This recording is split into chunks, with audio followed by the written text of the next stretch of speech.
हो जाती है, इसलिए भजन में बताया है।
पुष्पाणि च पुष्पाञ्जलमया कृत्वा ग्रहाण परमेश्वर। बोलिए श्री रामायण मैया की। सभी जोर से जयकारा लगाइए कि आज अपना इतना बड़ा सौभाग्य है कि अपन ठाकुर जी के जन्म उत्सव में और राम कथा में शामिल होने का सौभाग्य प्राप्त हुआ है। तो बड़े ही भाव से और तन से राम जी का जयकारा सभी भक्तगण लगाएंगे। बोलिए रामचंद्र भगवान की, श्री रामायण मैया की, श्री नारायण भगवान की, जगदम्बा मात की, हनुमंत लाल की, जय जय श्री सीताराम। नमः पार्वती पतये हर हर महादेव। शंभो। आइए आज सप्तम दिवस की इस लीला में हम सभी सम्मिलित होकर गोद में बैठकर प्रभु के नामों का जो ठाकुर जी ने हमारी भारत में लीलाएं की, ठाकुर जी और दूसरे देश भी तो जा सकते थे, हैं, अमेरिका, कनाडा, दुबई, लेकिन ठाकुर जी ने अपना भारत देश क्यों चुना? क्योंकि बड़े ही सौभाग्यशाली हैं हम सब लोग, जहां पर ठाकुर जी ने लीलाएं की वहां पर हम सबका जन्म हुआ और ठाकुर जी की इन प्राणों के माध्यम से, इस सत्संग के माध्यम से हम सबको प्रभु के चरित्र श्रवण। हरि ओम।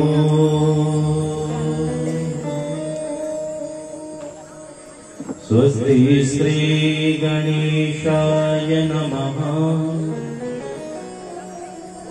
श्री सरस्वत्यै नमः।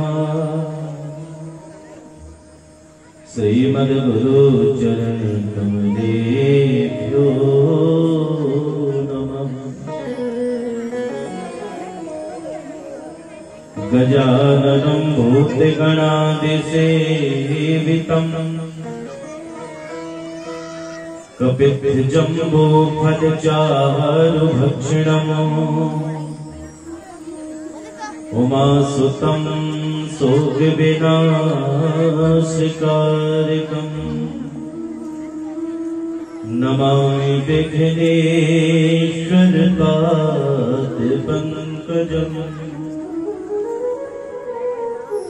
सुखदां ब्रह्मविचारसार परमा माध्यं जगद्व्यापिनी वीणा पुस्तकं मेनो तस्मै श्री गुरवे नमः। सानन्दमानन्दवलीना कृष्ण कृष्ण हरे हरे, हरे राम राम राम हरे हरे। श्री रामायण मैया की, श्री राघवेंद्र सरकार की, सिकंदरा मैया की, श्री राम जन्म महोत्सव की, आज के आनंद की, श्री हनुमान जी महाराज परम प्रिय हृदय श्री हमारे समस्त संगीतज्ञ बंधु, उन सबके हृदय में विराजमान परमाराध्य ठाकुर जी को मेरा प्रणाम। मेरी इस पता नहीं कैसी वाणी है और कैसा मेरा ये कंठ है, उस कंठ को भी सुंदर, अद्भुत और बढ़िया उत्कंठामय और सुंदर बना करके प्रदान करते हैं हमारे माइक वाले भैया। इनको भी मैं बहुत बहुत साधुवाद धन्यवाद। आपके द्वारा ये सफल आयोजन आज विश्राम की ओर है और आए हुए समस्त श्रोताजन, भक्त समुदाय, ममतामयी मातामयी सभी आप माताओं को भी बहुत बहुत धन्यवाद, साधुवाद। और इस व्यासपीठ की ओर से आप सभी का स्वागत है, समस्त पुरुष वर्ग जन भक्त बंधुओं का भी। और विशेष देखो, मेरे पास कोई नाम तो नहीं है, मैंने शायद 3 दिन से मैं बोल भी रहा हूं कि जो भी आयोजक समिति है मुझे उन सबके नाम कृपया कर दें, परंतु मेरे पास अभी तक कोई नाम नहीं आए हैं। इस भक्तवृंद की टोलियों के जो मुखिया हैं श्री साधुराम जी, इसके अध्यक्ष कमेटी के, उनके सहित उनका जितना भी परिकर है, समस्त आयोजकों को मैं बहुत बहुत साधुवाद एवं धन्यवाद। एक बार जोरदार भक्तों के लिए तालियां। आज इनकी मेहनत और व्यवस्था रूप चलते हुए ये 7 दिवसीय जो रामचरितमानस कथा का आयोजन था, आज यह विश्राम की ओर है। 7 दिन बीत गए, पता ही नहीं चला। आप लोगों को पता चला कि 7 दिन कब बीत गए? भगवान की ऐसी बड़ी सुंदर महिमा है कि जब उसके चरणों का जो भी भक्त आश्रय ले लेता है, कैसे संसार सागर से पार हो जाते हैं। कहते हैं जब पांडवों ने, कौरव कितने थे? 100, पांडव मात्र 5, लेकिन जब भगवान की शरण ग्रहण की तो ऐसे अथाह समुद्र को पार कर गए। ये भगवान की लीला है, कृपा है। ऐसी ही कृपा हम पर भगवान बनाए रखें। हमारा तो ठाकुर जी ने यही व्यवहार बनाया है कि जन जन में जाओ, वो भगवान का जो नाम है उसका प्रचार प्रसार करें। ये हम केवल भगवान का प्रचार प्रसार कर रहे हैं ताकि आपका भी कल्याण हो, आनंद की अनुभूति हो, सुख प्राप्त हो। यही मेरी कामना है। और मेरी ही नहीं, अपितु जितने भी संसार में इस धर्माचरण का आश्रय लिए हुए हैं, जो भी इस धर्म का प्रचार प्रसार करते हैं कथाओं के माध्यम से। कथा क्या है? यह तो एक कथन है भगवान का। उस कथन के माध्यम से आप सभी को यह बतलाना कि वास्तव भगवान क्या है। आज आपके यहाँ ठाकुर जी की कथा को लेकर के हम पधारे। कल ठाकुर जी कहाँ पहुंचाएगा, फिर हमें पता नहीं कब मिलाएगा। देखो भगवान की कितनी बड़ी कृपा है, हम कहां और आप कहां, लेकिन प्रभु की दया देखो कि केवल मात्र एक आश्रय कथा का लेकर के इतनी दूर अन्य प्रदेश में ठाकुर जी का गुणगान हम कर पा रहे हैं। तो सीधे कहते हैं जब समय नजदीक आता है, करीब आता है, तो पहले से पता चल जाए कि वह अब दूर होने वाला है, समय आ गया है जाने का। तो जो भगवान के प्रिय होते हैं ना, जब भगवान उनसे दूर होते हैं तो भगवान को भी कष्ट होता होगा।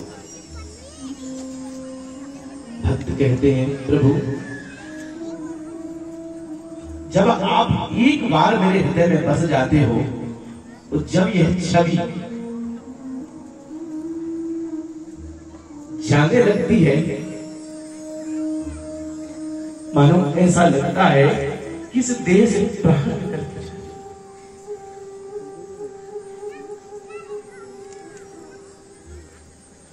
पता नहीं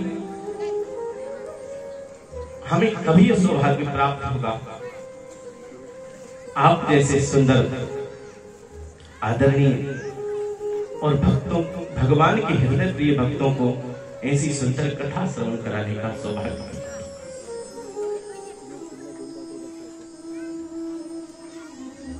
भगवान की ये अद्भुत लीला है। नहीं तो मेरा क्या सामर्थ्य जो मैं आपको कुछ सुना सकूं। इस वाणी में इतना सामर्थ्य नहीं है, न मेरे अंदर कोई इतना ज्ञान है। बस मैं जैसे भक्तों पर करुणा करने के लिए भगवान अगर राजा पहले ही बन जाते तो जो आगे की लीला है, वन की लीलाएं हैं, जो प्रभु की प्रतीक्षा में नैनों को फंसाए बैठे थे। अनेकानेक संत जो पता नहीं कब से तपस्या में लीन थे, प्रभु के आश्रय के लिए, प्रभु की शरणागति के लिए प्रतीक्षारत थे, जो ऐसे वैसे नहीं, हनुमान जैसे रसिया। कैसे हनुमान की प्राप्ति होती हमें अगर भगवान वनवास नहीं जाते? बताइए, अगर भगवान श्री राम वनवास नहीं पहुंचते तो आप और हमको ये क्या कथा मिल पाती? धन्य है।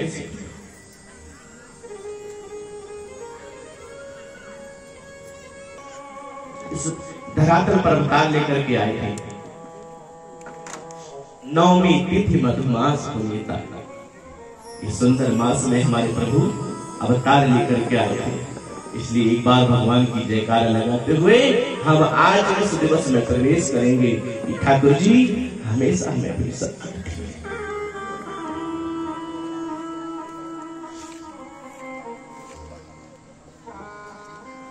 हमारा धन तो केवल आप है।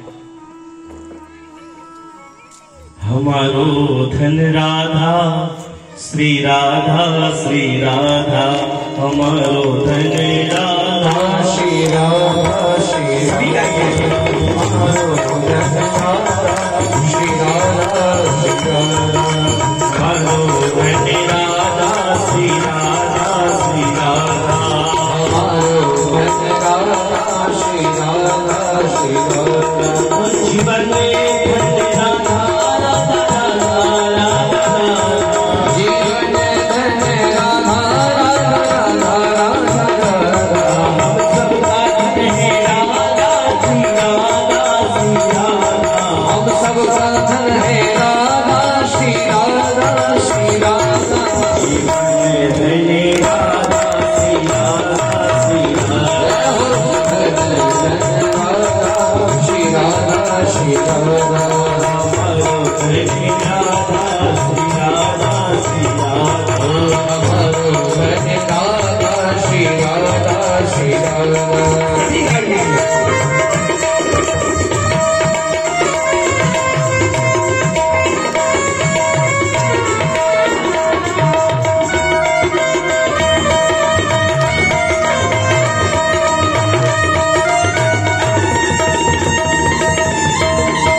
सबके पास क्या है?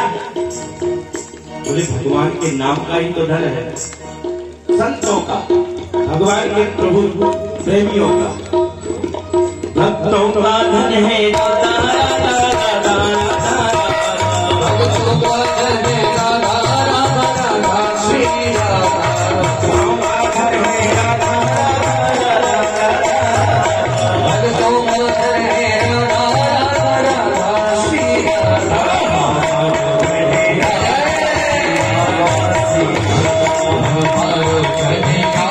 श्री राधा, श्री राधा,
भगवान ने जो वन में लीलाएं की हैं और भगवान के जो भक्त हैं उन्होंने जो लीला की है उनकी भी बड़ी अद्भुत लीला है। क्यों? क्योंकि जब भरत को पता चला, भरत जी महाराज को जब पता चला घर में आकर कि मेरी मां के कारण मेरे जो आराध्य हैं, प्रभु हैं, मुझसे ज्येष्ठ मेरे भ्राता हैं, वन में विचरण कर रहे हैं, अपने आप को कोस रहे हैं। अगर वास्तव में मैं ही ना होता तो शायद आज मुझे ये दिन नहीं देखना पड़ता। ऐसी मेरी मां की कुबुद्धि थी। ये शायद मेरे ही कारण अपराध हुआ। अपने आप को कोसते हैं आज भरत जी महाराज और कहते हैं जिस राज्य को मां ने मेरे लिए मांगा था मैं आज ही उसका त्याग करता हूं। अरे मेरे भ्राता, मेरे परम आद्य, मेरे प्रभु श्री राम वन में नंगे पैर विचरण करें और मैं इस सिंहासन का अधिकारी बन जाऊं, ये तो कभी हो ही नहीं सकता। मेरे प्रभु की सेवा मेरे लिए मेरा परम धर्म, मेरा परम कर्तव्य है। और मेरा वास्तविक मूल धर्म क्या है? हमारा वास्तविक धर्म क्या है? क्या है हमारा धर्म? क्या प्रातःकाल उठ करके हमें अपने जो ग्रह की व्यवस्थाओं हैं उनमें ही केवल लग जाना, ये हमारा धर्म है क्या? बताइए। क्या भोजन बनाना, खा लेना, शयन कर लेना, क्या यही हमारा वास्तव में कर्तव्य है? यही धर्म है? ध्यान से सुनना मेरे प्यारे भक्तों, हम सभी बार बार कहते हैं, ये सब जानते हैं कि कर्म करना चाहिए, कर्म करना चाहिए, परंतु कर्म क्या है? क्या है हमारा कर्म? कर्म प्रधान मानते हैं। बोलते भगवान ने भी गीता में कहा है कि कर्म करना चाहिए, लेकिन शब्द को समझो, क्या है वह शब्द? कर्मण्येवाधिकारस्तु मा फलेषु कदाचन। बोले भगवान ने गीता में लिखा है, बोले कर्म करना चाहिए व्यक्ति को, परंतु कौन सा कर्म करना चाहिए? हम क्या मान लेते हैं हमारा कर्म क्या है? हमारा भरण पोषण स्वयं का करना और हमारा जो गृहस्थ है, हमारा जो परिवार है, केवल इसका ही भरण पोषण करना, इसके प्रति ही संलग्न रहना, तो यही हमारा धर्म है, यही हमारा वास्तविक कर्म है। रामचरितमानस में भगवान गोस्वामी जी बतलाते हैं, समाना और आगम निगम पुराण बकाना। ध्यान रखना, धर्म न दूसर सत्य समान। यानी गोस्वामी जी कहना चाहते हैं, ध्यान से सुनना, मैं कहां लेकर के जा रहा हूं शब्दों को। आगम निगम पुराण बखाना, ये मैं नहीं कह रहा, बोले बड़े बड़े जो वेद हैं, पुराण है, महाभारत है, ये सब बतलाते हैं। क्या? बोले सत्य से बढ़कर के कोई दूसरा धर्म है ही नहीं संसार में। बोले कौन सा सत्य है? सत्य क्या? बोले सत्य बोले, झूठ ना बोले कभी। झूठ त्याग दे, हाँ त्याग दे, लेकिन अगर इसको त्याग नहीं सकते हो तो देखो कई परिभाषाएं हैं, अनेक भाव हैं। बोले सत्य का मतलब संत भी हो सकता है। सत्य बोले नहीं, बोले संत का संग कर ले। और बोले सत्य कौन है? बोले अगर आप सत्य बोल नहीं सकते हैं तो कम से कम सत्य का आश्रय ले लें। सत्य का जो आश्रय है उसको ग्रहण कर लें। बोले कौन है? बोले सत्य तो साक्षात पर ब्रह्म है, भगवान है। धर्म कौन है? भागवत में आया है, सत्य व्रतम सत्य परम सत्यम सत्यस्योनिम निहितं च सत्य। आज कौन अवतार लेकर के आ रहा है नंद के यहाँ पर? सत्य स्वरूप परमात्मा।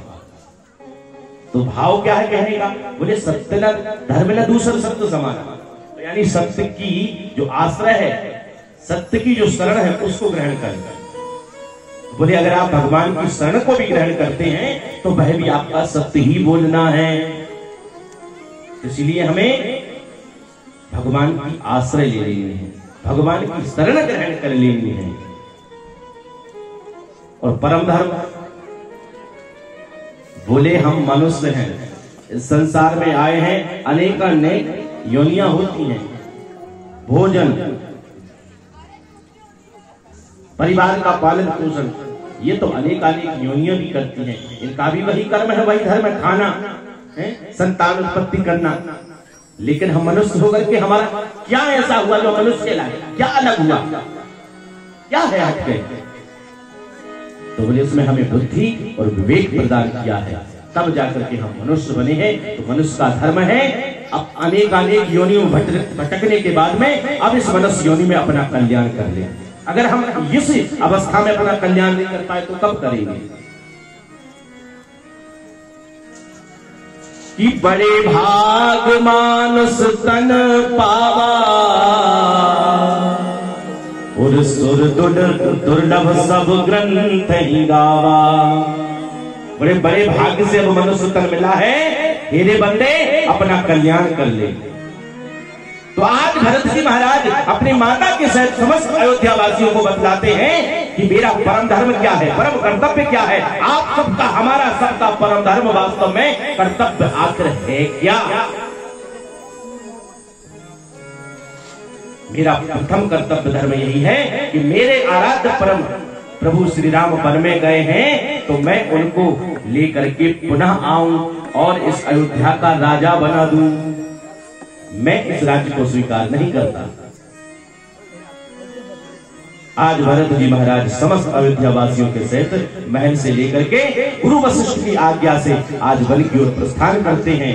जैसे ही पता चला श्रृंगवेद पर आने वाले हैं भरत जी महाराज, निषाद राज को पता चला कि लगा शायद भरत, क्योंकि सबको यह भान है कि शायद भरत ने ही अपनी आशाओं के चलते, अपने लालच के कारण ये राज्यपाट स्वीकार किया होगा और हमारे प्रभु को वनवास दिया है। लेकिन कौन जाने कि वास्तव में भरत क्या है? अरे भरत तो साक्षात भक्त प्रतिबिंब वैराग्य की मूर्ति है, साक्षात वैराग्य। अगर वैराग्यता देखनी है तो साक्षात भक्त धर्म को देखिए भरत जी महाराज को। आज भरत जी महाराज पहुंचते हैं और भगवान, देखिए कथा तो बहुत लंबी है, सभी जानते हैं। आज भगवान जब भरत जी महाराज के पास पहुंचे तो बाहर जैसे ही खड़े हुए तो भगवान को पता चला, तो भगवान पीठ करके भरत जी महाराज की तरफ बैठ जाते हैं। लक्ष्मण जी सामने विराजमान हैं सम्मुख, और पीठ करके भगवान श्री राघवेंद्र सरकार विराजमान हैं। जैसे ही द्वार पर पहुंचे कुटिया के, निषाद राज कहते हैं, बोले भरत जी महाराज चलिए, तो भगवान मिल गए हैं, अब तो कृपया कर अंदर चलिए। तो आज भरत जी महाराज कहते हैं हाथ जोड़कर, हे निषाद, अरे मेरा कर्तव्य, मेरा कर्म कहां तक का था कि प्रभु के मार्ग पर चलते आना।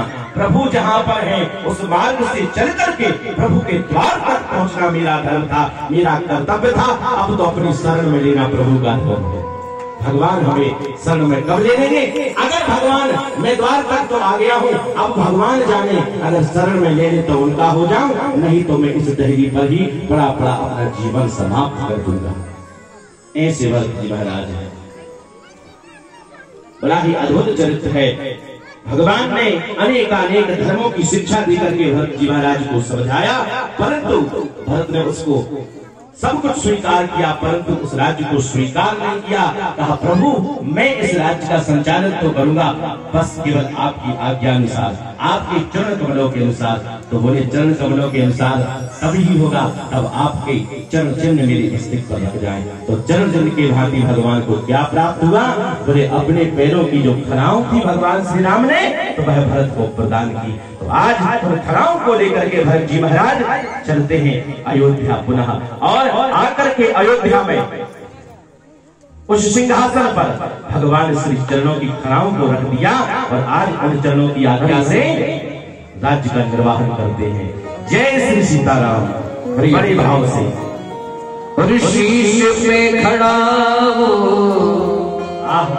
अखियों में पानी, सभी सुनी बड़े हृदय से भांगी। शीश पे खड़ा और अखियों में पानी, राम भक्त रे चला रे राम की निशानी, राम भक्त रे चला रे राम की निशानी, राम भक्त रे चला रे राम की निशानी, राम भक्त जी चला रे राम की निशानी। ओ शीश पे खड़ा अखियों में पानी, शीश पे खड़ा अखियों में पानी, राम भक्त ले चला रे राम की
ऐसे हैं हमारे सुंदर, इतने प्यारे हो सकते हैं, इतने भावनात्मक हो सकते हैं, तो हमारे प्रभु कैसे नहीं हो सकते। बड़ा ही सुंदर भाव है, किसी ने बड़ी सुंदर रचना की कि राम सृष्टा भी है और सृष्टि भी है। ध्यान से सुनो, कैसे है प्रभु कि राम सृष्टा भी है, राम सृष्टि भी है, राम दृष्टा भी है, राम दृष्टि भी है, और राम राजा भी है, राम तपस्वी भी है, राम मनहर भी है, राम मनस्वी भी है, और राम आरंभ है, राम ही अंत भी, राम एकांत है, राम एकांत है, राम महफिल भी है, राम एकांत है, राम महफिल भी है। कहाँ राम नहीं है? जो कुछ कर रहे हो ना वही तो राम है, और जो करवा रहे हैं वह भी राम है।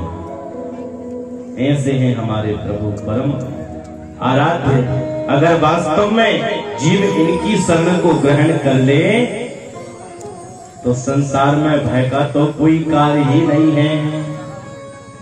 बोले अच्छी एक बात बतलाइए, मैं आपसे एक दृष्टांत की बात कहता हूं। संसार में हम भय को लेकर के वचन करते हैं, भय अनेकानेक प्रकार के हैं। मेरा ये काज बनेगा कि नहीं बनेगा, और पता नहीं मैं ये काम कर पाऊंगा या नहीं कर पाऊंगा, यही तो भय है। और पता नहीं ये काम करते करते मेरा पूरा हो पाएगा कि नहीं, शायद उससे ही पहले कहीं हम निकल गए तो। भाई मृत्यु का तो कोई पता नहीं है, ठिकाना है क्या किसी के? नहीं है। इसीलिए कहते हैं कोई पुलिस वाला होता है ना, मान लीजिए कोई पुलिस वाला है, हमें उससे भय रहता है। भाई पुलिस वाला है, कहीं कोई बात हो गई तो हमें उससे भय है। जैसे हम किसी पुलिस वाले को देखेंगे, अरे भाई पुलिस वाला ऐसा नहीं करना है। अगर उसी पुलिस वाले से हमारी अगर जान पहचान हो जाए तो, उसी पुलिस वाले से अगर हमारी जान पहचान हो जाए तो क्या हम उससे भय में रहेंगे? भय रहेगा उससे? बोले नहीं। क्यों? क्योंकि अब तो ये हमारा मित्र जैसा है, इससे हमारा व्यवहार चलता है। इसी भांति अगर संसार में हम आए हैं, भय है, भयात्मक रूप से रह रहे हैं, तो हमें परिचय किससे करना है? भगवान से, प्रभु से परिचय रखना है। अगर हमारा भगवान से परिचय हो जाए तो हम सभी भयों से मुक्त हो जाएंगे। बोलो जय श्री सीताराम। हमें किसी समय की आवश्यकता नहीं। क्यों? क्योंकि एक भक्ति ही ऐसा है जो समर्पण भाव से रह सकता है, कह सकता है कि अच्छा जो हो रहा है वह भी प्रभु के द्वारा ही है, और जो बुरा हो रहा है वह भी प्रभु की इच्छा है। क्या चाहिए आपको? कोई सुंदर पंक्तियां किसी भक्त ने कही हैं, क्या लूं मैं भगवान से? दुख भी मुझे प्यारे हैं, ध्यान देना, दुख भी मुझे प्यारे हैं और सुख भी मुझे प्यारे हैं। अरे मांगू किसे मधुबन दोनों ही तुम्हारे हैं, दोनों ही तुम्हारे हैं। भक्त कहता है भगवान से, तो भगवान अगर मैं दुख की मांग करूं तो सुख का क्या होगा, और अगर आपसे केवल सुख की ही कामना रखूं, सुख की ही चाहत रखूं, तो कहीं इन दोनों में बैर ना हो जाए।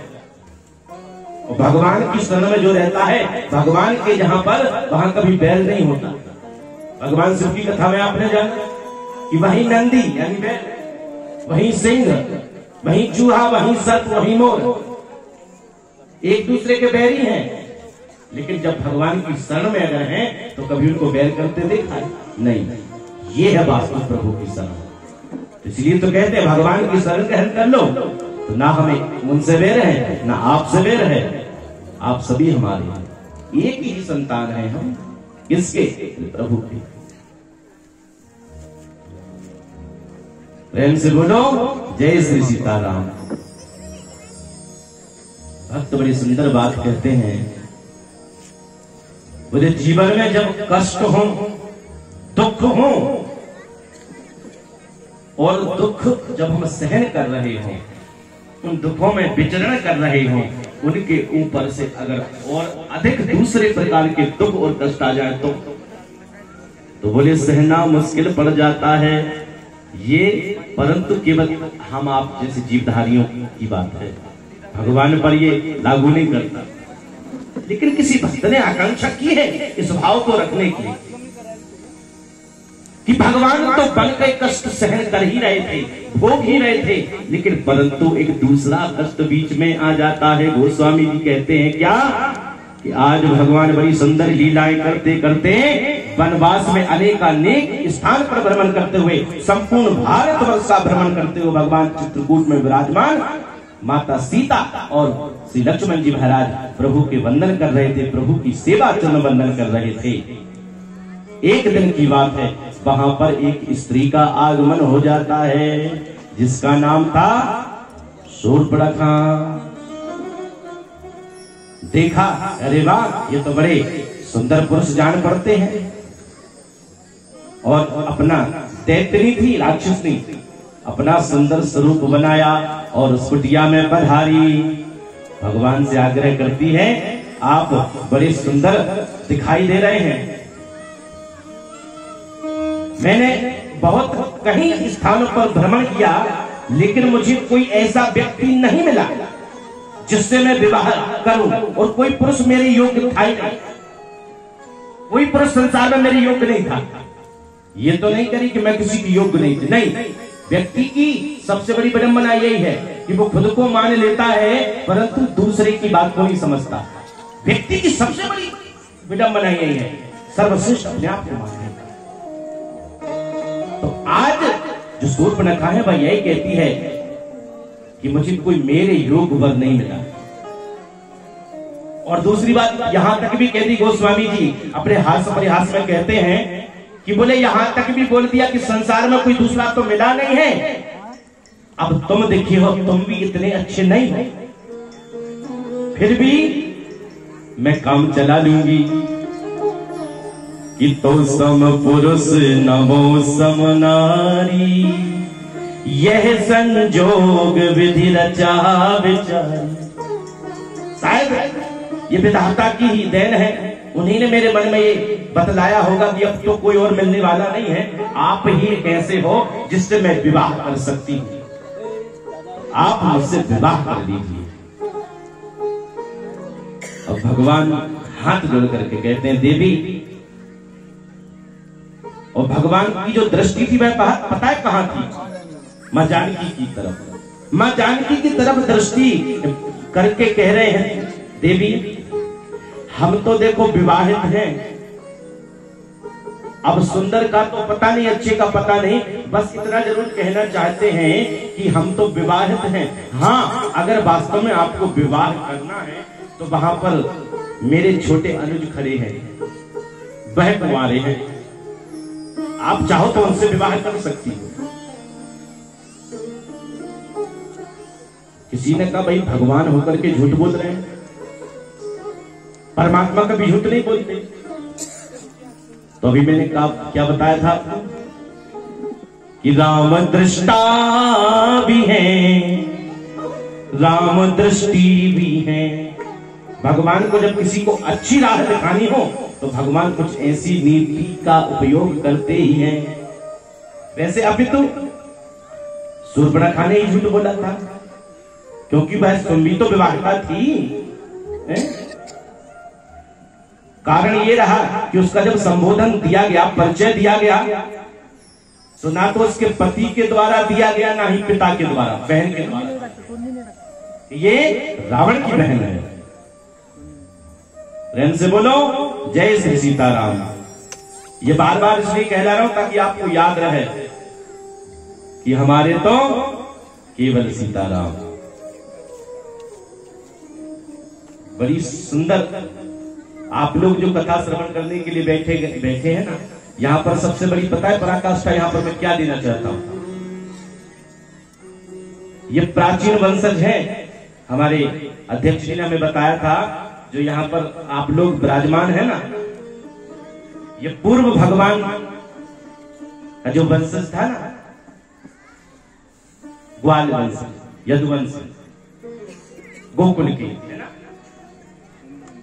तो जो भगवान से संबंध रखते हैं, भगवान से जो संबंध रखता है, तो कहां तक भक्ति में कमी होगी।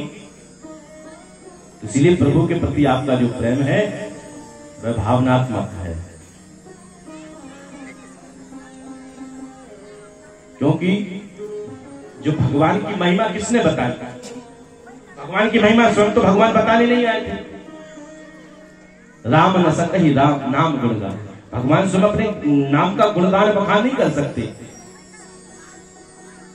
कोई व्यक्ति संसार में सिद्ध होता नहीं है, सिद्ध बनाया जाता है। ऐसे ही भगवान ने थोड़ी कहा कि मुझे भगवान मानो या मैं भगवान हो गया। अरे भक्तों ने ही तो उनका नाम भगवान रख दिया। जो व्यक्ति के अंदर भक्ति प्रकट कर दे, जिसकी कथाओं को सुनकर के ध्यान देना, भगवान का क्या अर्थ होता है? जिसके गुणों को सुनकर के व्यक्ति की श्रद्धा कब जागती बताइए कि फलाने के अंदर बहुत अच्छे गुण हैं, ऐसे व्यक्ति हैं, वो ऐसे हैं, फलाने ऐसे हैं, तो मेरी श्रद्धा उनके प्रति जागृत हुई कि हाँ व्यक्ति के अंदर सर्वगुण संपन्न है व्यक्ति, तो मेरी उनके प्रति श्रद्धा जागृत हुई। अगर श्रद्धा जागृत जब हो गई तो श्रद्धा जागृत होने के बाद में प्रीति बढ़ जाती है, और जब प्रीति बढ़ जाती है तो विश्वास प्रकट हो जाता है। और एक बार जब विश्वास आ जाए तो विश्वास टूटना नहीं चाहिए। अगर विश्वास टूट गया तो इसका अर्थ यही था कि विश्वास नहीं था। जिसके गुणों को सुनकर के, जिसके कथनों को सुनकर के मन में श्रद्धा जाग जाए, भक्ति जाग जाए, भावना बन जाए, वही तो भगवान है। प्रेम से हमारे परमाराध्य प्रभु श्री राम है। प्रेम से बोलो जय श्री सीताराम। राघव कहते हैं कि मेरे जो छोटे अनुज है ना, जाकर के उनसे बात करो, शायद वहां कहीं बात बन जाए आपकी देवी। तो पहुंची। जैसे लक्ष्मण जी के समीप पहुंची, बोले आप हमसे विवाह करेंगे? तो लक्ष्मण जी ने कहा, देवी देखो वैसे तो हमारे जो आराध्य प्रभु की आज्ञा है, तो मैं उनकी आज्ञा का उल्लंघन तो नहीं कर सकता, परंतु यह संसार भयात्मक रूप से प्रभु के चरणों में, शायद प्रभु ये बताना, लक्ष्मण जी ये बताना चाह रहे हैं, कथन लंबा है कि देवी ऐसा है, मैं तो इस योग्य हूं नहीं, आप जाकर के भगवान से ही बात करो, वही बात बन पाएगी। तो शायद लक्ष्मण जी अपने शब्दों में ये कहना चाह रहे थे कि यहाँ क्या होगा। अरे वास्तव में अगर तुझे अपना कल्याण करना है ना, तो भगवान की शरण में जा। तो लक्ष्मण जी ने फिर भगवान के पास पहुंचा दिया, और भगवान ने कहा, फिर भगवान ने यथावत शब्द रखे, और पुनः लक्ष्मण जी के पास में लक्ष्मण जी ने फिर ज्ञान अग्नि जलाई। सो गोसाई जी कहते हैं शायद आज शूर्पणखा का कल्याण होने वाला है, तभी तो 84 का चक्कर काट रही है। कभी काल के पास में, साक्षात लक्ष्मण जी काल का स्वरूप है, काल के पास में जाती है समय कहता है अभी नहीं, अभी तो प्रभु की शरण ले ले। तो भगवान कहते हैं अभी तेरा समय नहीं आया, अब तू पुनः काल के बस में चली जा। तो भगवान काल के पास लक्ष्मण जी के यहाँ भेज देते हैं और काल समय स्वयं फिर कहता है जा प्रभु की शरणागति को धारण कर ले। और व्यक्ति जब ऐसे संकट में पड़ जाता है, खबर में पड़ जाता है, तो चक्कर खाने लगता है और गिर करके इस भूमि पर मूर्छित हो जाता है। और अगर इसको व्यक्ति समझ जाए कि मुझे इस 84 के चक्कर में पड़ करके मूर्छित नहीं होना है, इससे पहले मैं मूर्छित हूं, उससे पहले प्रभु की शरण ग्रहण कर लूं, यही भावना है। कथा तो अनंत है, कथा तो आप रात दिन सुनो तो भी कथाएं कम नहीं पड़ेंगी। भगवान की ऐसी अनेक कथाएं। रामचरितमानस की अगर स्लिप प्रारंभ से लेकर अंत की जाए तो महीनों बीत जाए और कथन पूरे नहीं होंगे। ऐसे भगवान की कथा समुद्र है। जिस प्रकार समुद्र का कोई छोर नहीं है, उसकी थाह नहीं ले सकता, ऐसी कथाओं का थाह भी कोई पार नहीं पा सकता इसकी कथाओं से। ऐसी भगवान की अद्भुत लीलाएं हैं। भगवान अनेक लीलाएं कर रहे हैं। क्रोधित हो गई शूर्पणखा और अपने वास्तविक स्वरूप को लेकर के कहती मैं तुम्हें भस्म कर दूंगी, सबसे पहले तो मैं इसको खा जाऊंगी, जिस सब का कारण है सीता का।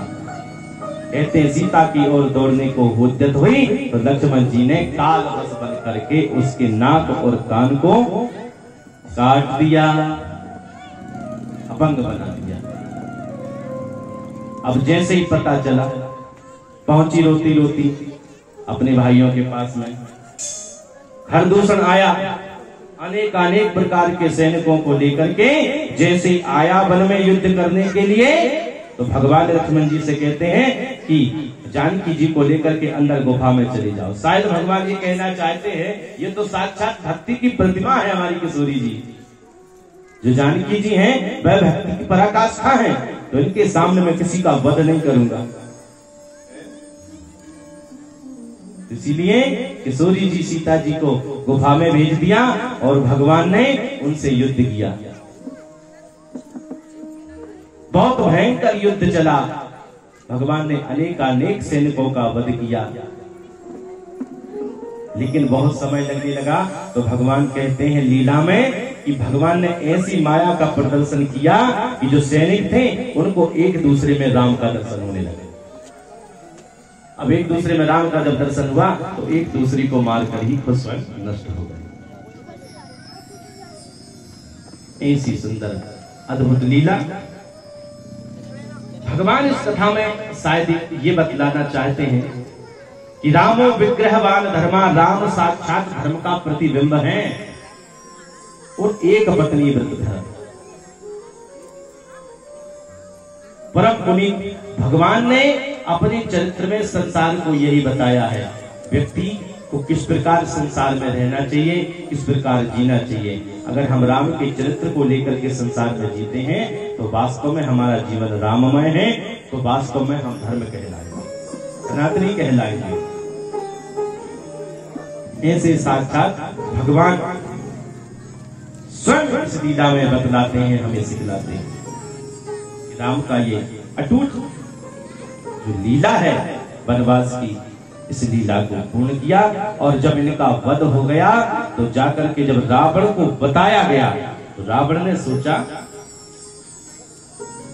कि खरदूषण कोई सामान तो था, इसका वध हो गया।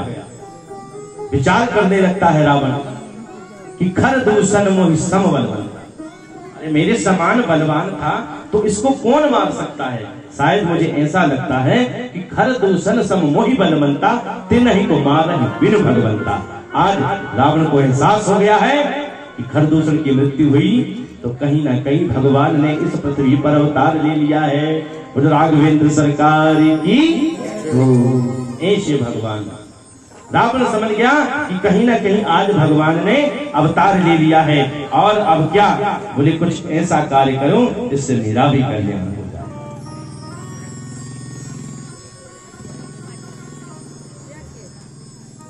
किसी संत के मुंह से सुना था, अनेक रामायण तो अनेक ग्रंथ है रामायण के, सब में अलग अलग कहीं क्रिया है। किसी संत ने बड़ी सुंदर बात कही थी। आज रावण को जब याद हुआ कि खरदूषण मारा गया तो तो शायद कहीं ना कहीं भगवान आ गए हैं, तो मुझे भी मेरे कल्याण की तैयारी करनी चाहिए। क्यों? क्योंकि जब रावण उस धनुष यज्ञ में पधारा था तो विश्वामित्र जी कहते हैं भगवान से, बोले राम, ये है दशानन रावण, ये बहुत बड़ा ज्योतिषी है, प्रकांड विद्वान है रावण, वेदों का ज्ञाता है, अगर कुछ जानना हो तो जान लो, सबसे बड़ी बात अपने हाथों की रेखाएं दिखाओ। तो कहते हैं भगवान ने जाकर के रावण को अपनी रेखाएं दिखलाई और कहा, दशानन हमें कुछ बताओ अपने बारे में।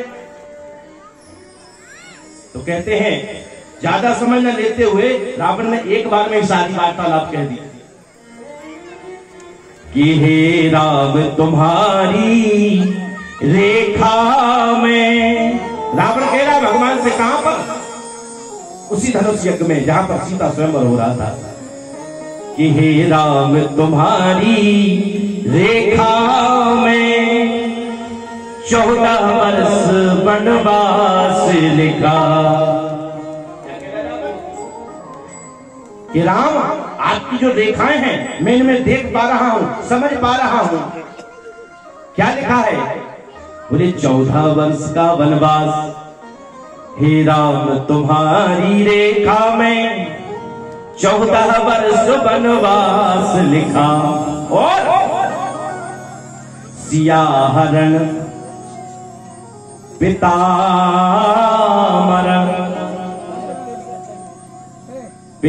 मरण और सिया हरण बाद इस लंका पति का नाश लिखा। हे राम, तुम्हारी रेखाओं को मैं देख पा रहा हूं, समय आने वाला है, आपको 14 वर्ष का वनवास होगा और उस वनवास के कारण पिता की मृत्यु, उसके पश्चात इस जानकी का हरण, जिस जानकी को आप यहां से ले जाओगे, उसके पश्चात इस लंकापति का नाश होगा। ऐसे भगवान का ये सुंदर आनंद पूर्वक चित्र, जिसको हम और आप आनंद से सुन पाए। तो आज रावण को शायद भान हो गया, ज्ञात हो गया कि आज लगता है मेरा कल्याण होने का समय आ गया। वास्तविकता सत्य है, हम कथा को इसी दिन से सुनते आ रहे हैं। रावण कोई साधारण नहीं है। कौन है? एते तौ पार्षदौ मयि हम जयो विजय एवच। ये भगवान के नित्य प्रति जो पार्षद हैं, उन्हीं को तो श्राप मिला था राक्षस होने का। जिस श्राप में भगवत प्राप्ति हो, वह श्राप नहीं, वह तो वरदान होता है। प्रेम से बोलो जय श्री राम। तेरी मर्जी का मैं हूं गुलाम, तेरी मर्जी का मैं हूं गुलाम, मेरे अलवेल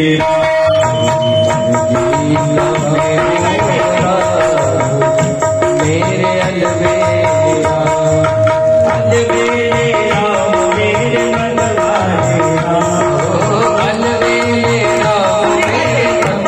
वाले राम, अलवेल राम मेरे मन वाले राम, अलवेल राम मेरे मन वाले राम,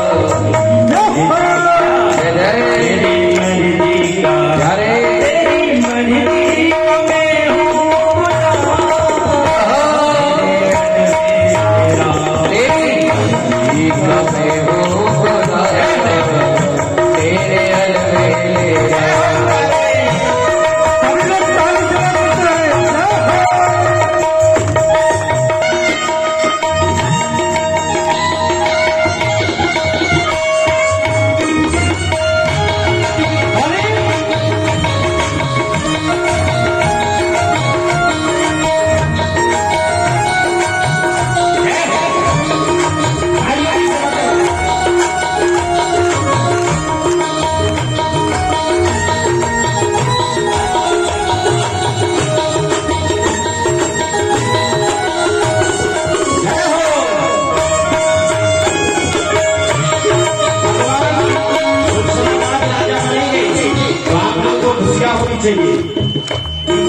क्योंकि भगवान जो करते हैं ना, भाई हम सबके भले के लिए वन में बजरंग लीलाएं कर रहे हैं।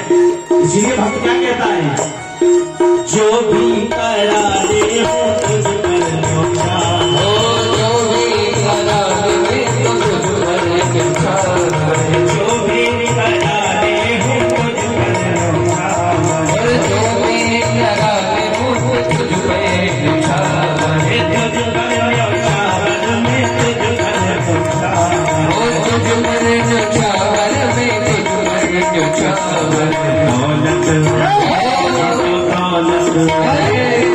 दौलत तेरी मेरा नाम।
अब तो निर्भर करो कि आप तक पहुंचने के जो रास्ते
संसार की जब कोई तुम्हारा भजन करने बैठता है ना तभी माया सताती है, तभी माया सताती है मुझे, तभी संसार की समस्याएं याद आती है। क्यों? क्योंकि तेरे रास्ते में मोह के बड़े कांटे हैं।